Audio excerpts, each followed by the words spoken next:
All right, guys. My pleasure, my absolute pleasure tonight to bring you Sergeant First Class Jason Eck, really good friend of mine. We were stationed out at Joint Base Lewis McChord in Washington State I was there for about 4.5, 5 years, and I feel like you were there the entire time, weren't you? Almost. I was there from the end of 2013 till the end of 2017. So yeah. Yeah. Wow, yeah. It was a long time. Yeah. And feel like that. In any unit, you've got a handful of people. It's Pareto's rule, right? You got the 80-20 rule. I would say in the Army, it's probably the 90-10 rule, where there's 10% of the people getting the job done. And Jason was one of those 10%. And he was always, I think when I first got there, you and I were both staff sergeants. And I'll never forget one of the coolest days for me in the Army, because he's one of the most likable dudes. He is a great leader. We're going to get into leadership here in a little bit. But one of the coolest things was, and I might be saying this story wrong, so maybe I'll start it and I'll let you take it over. Okay. But it was the day we found out that he made the list for Sergeant First Class. And in the Army, there's a ranking, right? So the more time you've got, it's in the Army or is it in rank? Now I can't even remember, man. Now I sound like a civilian. It's both, actually, time and grade and time and service. Okay. And the more you've got, the higher you are on that list. In the entire doggone Army, what number were you on that list? You were number one, baby. Yeah. And number one in the hearts, number one on that list. That goes off time. It was so cool. Yeah. So we were all so excited for you. I mean, some people, they get their promotion. You're like, that dude can go screw himself. And then other people you're rooting for. And that is you, man. And I remember that. So that was a pretty cool memory for me, man. Love that, man. Thanks. Yeah. Thanks for that. That was a big deal, man. Huge. Like, I'm not going to say I cried or anything, but I almost did when I found out. It was pretty awesome. It was pretty awesome, man. So am I allowed to ask where you're at now, where you're stationed? Of course. Am I allowed to drink on your podcast? I don't give it. You can do flips on my podcast. I don't give it. Yeah. Cool. This is the most unprofessional podcast you're going to find. So do whatever you'd like. All right, cool, man. So I retired in 2019 out of Fort Huachuca Street. I was at the interrogation. And I just got tired, man. I got tired of PT in the morning, if I'm being honest with you, man. I hate getting up. I hate getting up in the morning. There's nothing more I love than taking care of soldiers and help people achieve greatness. But I just got in the Army, man. Nothing against it. Man, I love it. God, I love it so much. But it was time for me to get out and move on. So now I work for the Army Game Studio. I helped them develop. Wait, you're breaking out just a hair. It sounded like you said the Army Dance Studio, and there's no way that's true. No, you've seen me. No, the Army Game Studio. Okay, yeah. Yeah, so I helped develop all the questions and answers for the new ASVAB app. They're making an ASVAB app for the Army. Really? Yeah, so I did all the Q&As for those, man. Like a testing app, like a test for the test. A practice, practice ASVAB app. Yep. I got you. And then I also did all the questions. They made an Army trivia game app, and I did all those questions too. So they hired me as an advisor, but I was like, can I just do the work too? And they let me. They let me do all the work. So it's really cool, man. Yeah. I mean, so when you say like a trivia game, are you talking about like board prep questions? No. So I was gonna add those. That's gonna be in the future. But right now it's just like, you know how they have trivia nights at like bars and stuff, a bar and grill. It's like those things. It's like multiple choice, and you have a certain amount of time to answer, and your points go down as the time goes by. That's awesome. That's awesome. Yeah, man. Your alley, man. That's perfect.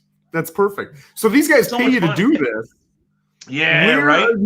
Where are you getting these questions from? How do you build these? So I earned the name Eckopedia for a reason. No, I'm just kidding. A lot of it is like Army regulations, field manuals, like the easy stuff, not the hard stuff. But then there's I did what's the word I'm looking for? Just like I go and look for like uncommon facts about the Army. Like what famous people are in the Army, or I'd go and like I'd look up Dwight Eisenhower, and I'd like find a cool, interesting facts about him. Get like 5 from him. I think I went to the history of West Point, and I got a bunch of questions from West Point. I went to the Airborne Schools website, and I got a bunch of cool, interesting facts about them. Like I go to every single school's website, all kinds of stuff, and just like pull out facts.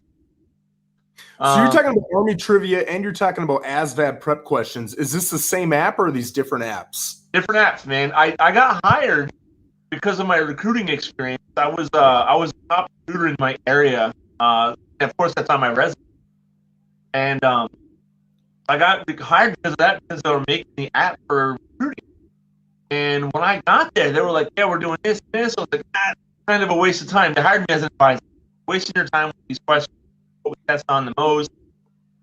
This is who we're looking for. Like, I give them a whole breakdown. Hey, you just want to like. I was like, how about I make the question?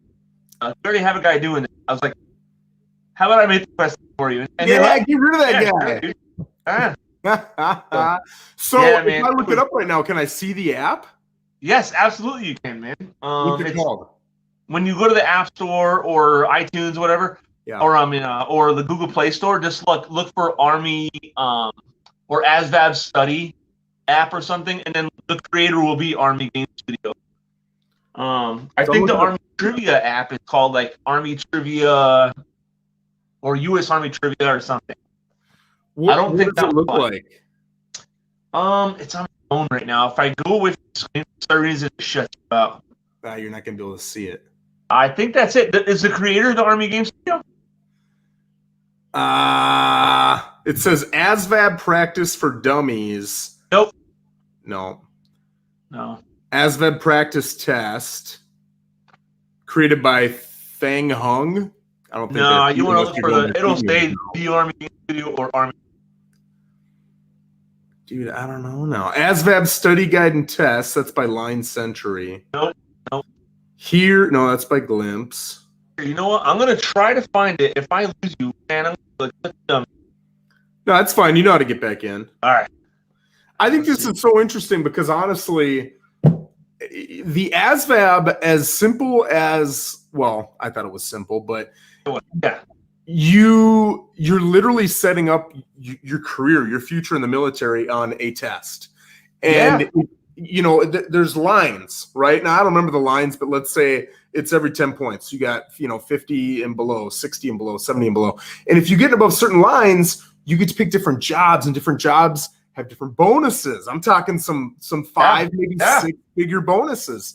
You're looking at different opportunities. You're looking at, like, I was an Intel nerd, right? One of the big reasons I picked that was it had a giant, I think the bonus was 36 grand. But then when I re-enlisted, the bonus was another 63 grand. It was crazy. I had to sign a waiver that stated, I'm making this up because it's been so long, but I think it said you're limited to whatever it was, $200,000 in bonuses throughout your career. Are you aware of that? And I'm like, hell yeah, I'm aware of that. Where do I sign? This is great. Wow, man. But yeah, and I got to spend 2 years in Monterey, California, and you get all those college courses, credits, right, based on the schooling you get. So that test score determined my 10 years, man. Yeah. And it, like, if you get a shitty score, you might be, I mean, now I'm going to bust some balls, but you might be a cook, or you might be, EOD. I don't know. Some people want to be EOD. Yeah. Whatever the thing the Army. It's a hard one to get into. But some of the lower scores, honestly, it's going to be logistics, driver, laundry and bath specialist. Oh, yeah. It's all these jobs that don't have a lot of technical behind them. It's a lot of admin stuff, and you're not picking up a lot of time as the laundry specialist. Yeah. I'm the laundry NCO. Stand at parade rest when you talk to me. There's a different ring to it, right? Yeah. So that's pretty cool. A lot of that. But no, you can retest while you're in. There's programs where you can go in and you can retake the ASVAB. There's like a whole study program that you're like released from your unit to do. So I see a lot of sort of, and actually that's one of the comments on my app. Some guy's like, hey, I'm in BSTEP right now, and this can help me improve my score by like 20 points or something. So Big time. Remember Sims did that. Did you know that? Yeah. Yep. He took it, and I think, again, I'm making this up, but I think she was a Russian speaker first. That was her first language, but then she'd been in long enough. She was fluent. I didn't even know she honestly spoke another language. So she was so good at English. She took it again. She got a better score, and she got some great opportunity given to her. But that's a good point. Yeah. She was sharp, man. It was the language barrier on day one. So that's a cool point, man. That's pretty rewarding to be able to build something like that. That's, you might not ever see it, but what you built is having it's having a huge impact on people's lives. Yeah. One of my soldiers while we were at Lewis, Bourgeois, remember him? Yes. Specialist Bourgeois. Yes. He's Staff Sergeant Bourgeois. He's a recruiter in California now. So I'm like, dude, you're using an app that I made. Like, isn't that wild? Like, that is insane right now. Yeah. That's pretty awesome. Cool. And our company is rewriting the recruiter portal, like what they keep all this stuff on, like you share and all that crap. Yeah. Rec has their own, and like our company is doing that too. Not Game Studio, but another part of our network. I work for a company called Higher Echelon, and I recruit for them now. So yeah, I used up all my hours at Game Studio, and now I recruit for the company corporate head. It's fun, dude. It's pretty awesome, man. Where did you say you were at again? Huntsville, Alabama. So, Huntsville, Alabama. You're not that far away then. Nope. Okay. No, man. It's and we're getting now. The Space Command is coming here possibly in like 2-3 years. They picked Huntsville. Space Command? Huh? Is that the hub of Space Command? It's gonna be, because NASA's here already.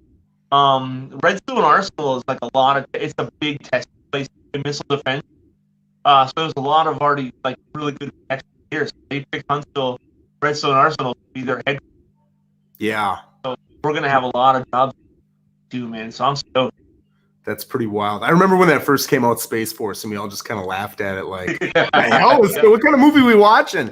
But dude, if you think about it, I also remember as what would I have been? 18, I think. I remember partying on New Year's Eve, 1999. And you're thinking like, dude, 2000. That sounds like such a crazy movie. And now it's 2021. That's just so now it is crazy. It is. Dude, I thought like if I die at 85 years old, it's going to be it's going to be 2068. 2067. Like that is so wild, man. Different planet, isn't it? Yeah.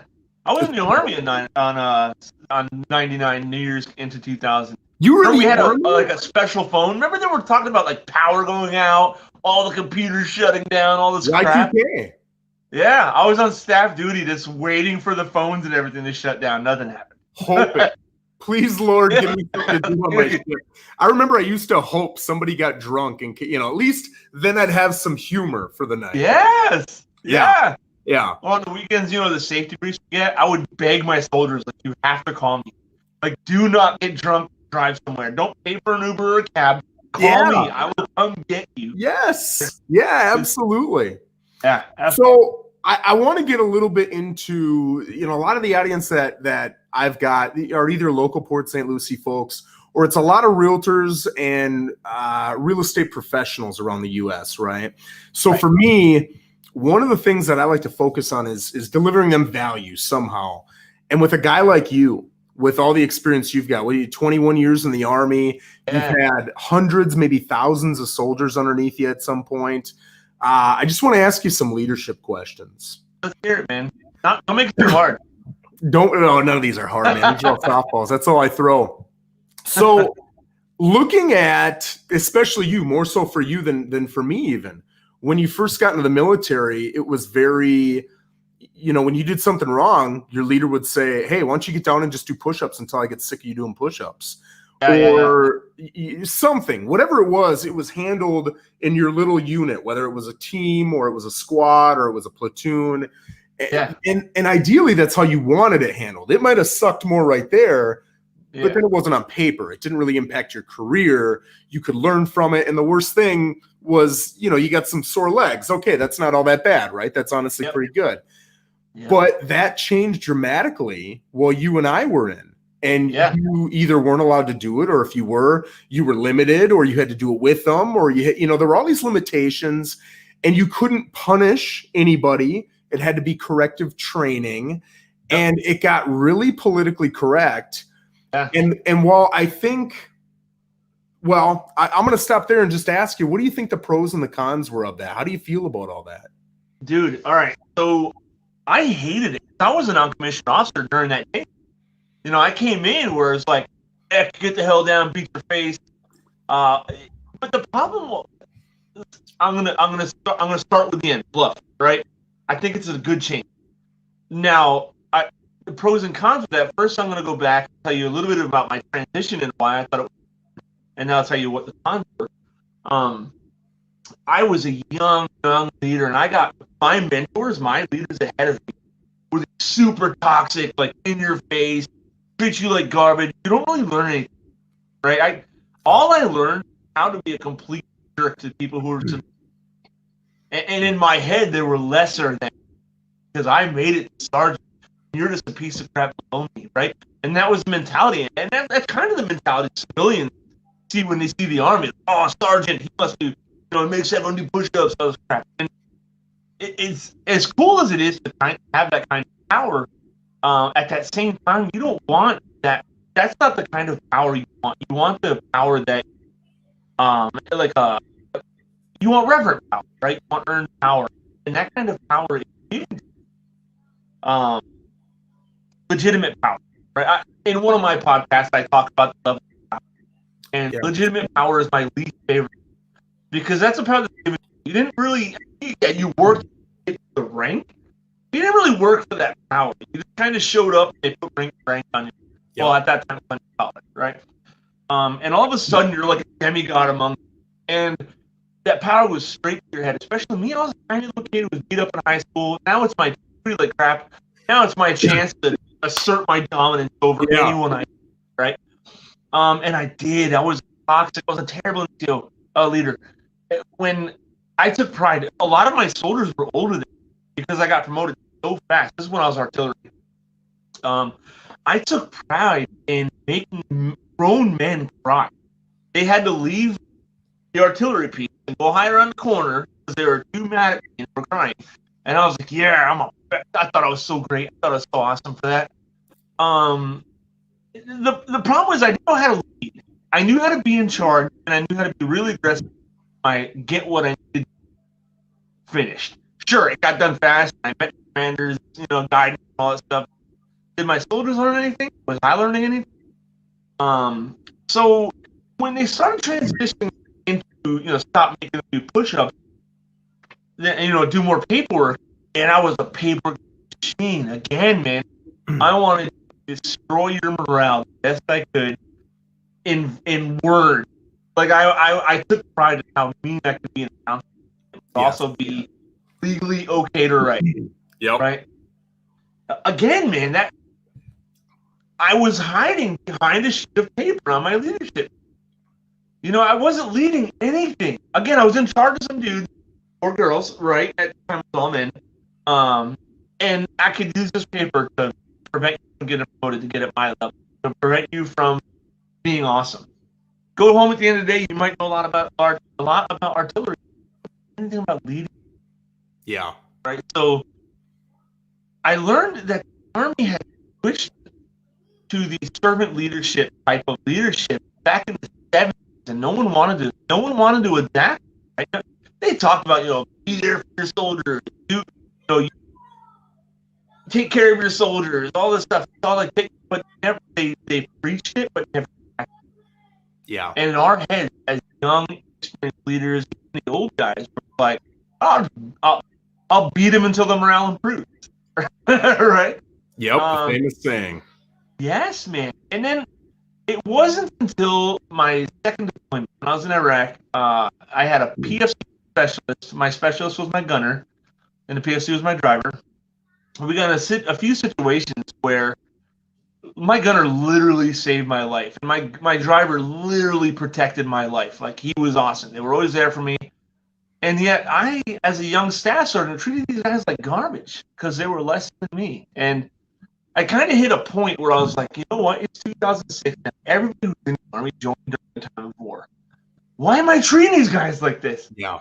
If I had joined the Army in 2001 instead of 98 or 2002 instead of 98, I probably wouldn't have joined. You know, it's some scary stuff knowing that I'm going to join the Army and I'm going to war, right? Yeah. I wouldn't have joined. So these guys are freaking heroes. And that was my, like, aha moment where I was like, I'm going to learn how to lead. I don't want to learn how to be in charge anymore, right? I became happier.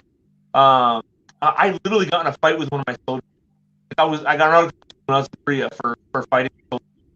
I was as a staff sergeant. Yeah, I kept my rank because the beach like, but I was hard charging. But I switched over to I wouldn't say kinder leader, but when I started practicing servant leadership and I learned about transformational leadership and dude, there's practicing altruism. Anyway, practicing all these things to take care of others instead of myself, being a kind leader just kind of fell into place, man. It was easy to be nice because they kicked butt on my behalf. Like soldiers they were incredible, and I got the credit for it every training meeting.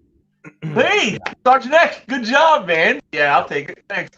Because of that, right? Yeah. Like, I don't know, man. Leadership became fun at that point, and I genuinely enjoy.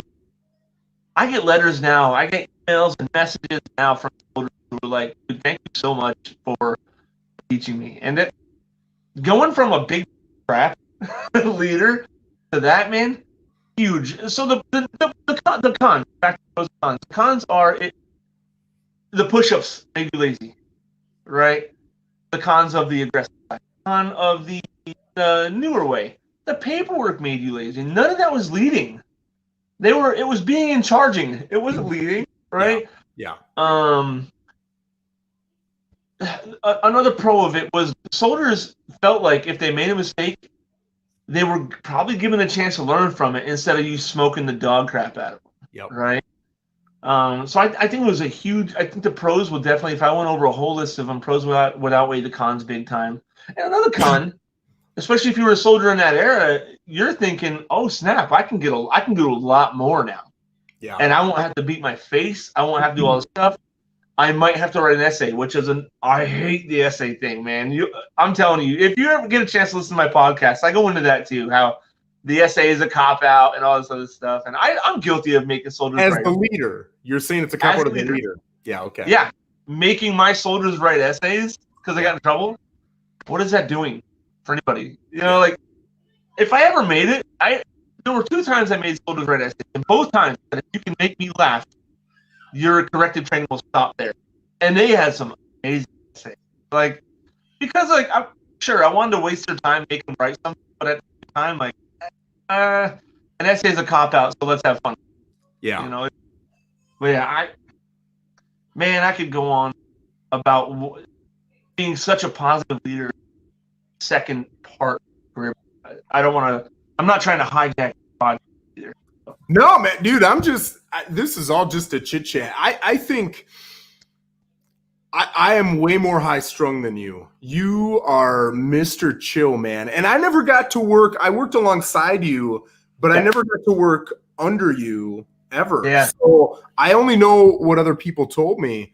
But hey. Uh-oh, what do we got here?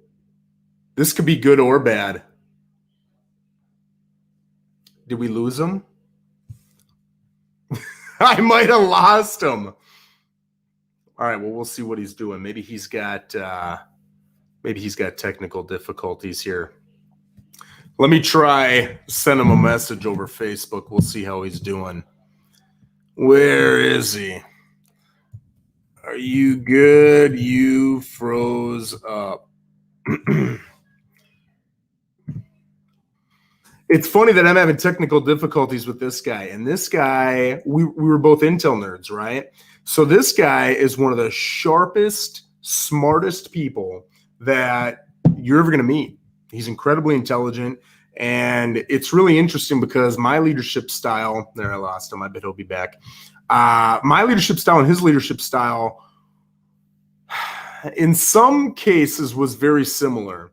I was also very chill to an extent, but when it came to getting stuff done, I was very competitive. I just wanted to get it done. I want to get it done now. I want to get it done great. And I pushed my guys a lot. He was the chill, relaxed, fun dude. And so it was interesting watching him versus what I did and just seeing the big differences, you know? So I think it's really interesting to hear his perception of leadership and how to get, and I want to ask him when he comes back on, how to get your guys to perform. And not just how do you get your guys to perform, because he could get his guys to perform, but how do you get your guys to excel? How do you get them to go above and beyond, right? Because there's a difference between meeting the minimum standard and then going above and beyond and doing amazing things. And I think that looking at the different leadership styles and how each one of those separately does that, so interesting to me. Well, I tell you what, guys, I'm not going to keep going on here. I think we lost him for good, so I'm going to shut it down. I'm sure he'll come back on, though, and we'll get another podcast going here. But I appreciate you guys joining us for the time that we had him on. You guys have a phenomenal Monday evening.